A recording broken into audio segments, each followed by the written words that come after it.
someone who was recently admitted to law school, let's talk about why your LSAT is not a defining factor in your application. Don't get me wrong, the LSAT is extremely important and it is a big factor in your application, but I don't think it is the defining factor. I don't think your LSAT score will completely break your application. Obviously, this very much depends on where you apply to, if it's a reach, a safety, a target, etc., etc. Personally, I think that law schools with a holistic application process are way more understanding than other schools, because I feel like these schools see who you are as a person and see the things that you're capable of other than your LSAT score. Obviously, if you have a low undergraduate GPA, you want to try to get your LSAT score up. Also, in my opinion though, if you're not trying to go to a T14 and you have below a 3.8, it will be okay. Trust me, because my GPA was definitely lower than that. Continuing on though, in your application, you have your LSAT score, your GPA, your diversity statement, your personal statement, your resume, and any other required statements that the school has for you. This is a lot of information going into your application. If schools only cared about your LSAT score, that's all they would ask for. Again, obviously it does weigh heavily, especially if it's a super reach for you. But this being said, you also need to understand the difference between a target, a safety, and a reach, because that can definitely also change the outcome of your application. Also, if you are struggling with your LSAT, I feel like I say this a lot, but law school will always be there. Last cycle, I believe that I had to go then. I could not push off a cycle. But in reality, taking the extra gap year is probably one of the best things I could have done for myself and for my resume. If you do choose to take a gap year, make sure that you are doing some type of work, whether you're just continuing at your job or you pick up some volunteer work, or maybe you change your job and start working at a firm, or just do anything of that nature. Again, even if your job has nothing to do with the legal field, to just remain there and show that you are consistent with something, I think is a good signal, because law school is hard.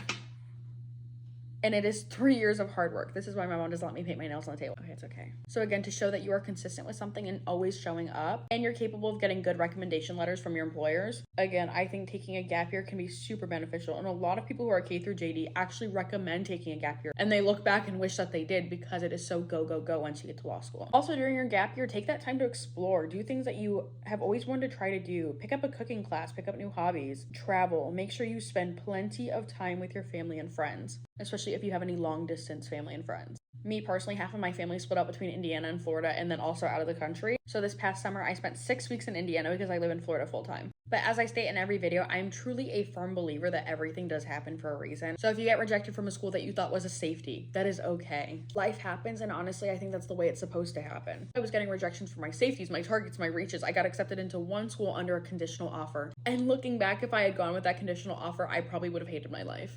So again, this is your reminder that everything happens for a reason.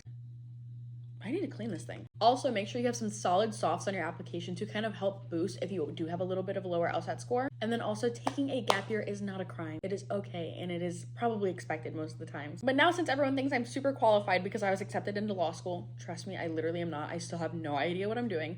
Please ask any questions, and I will be so happy to make any follow-up videos or anything of that nature.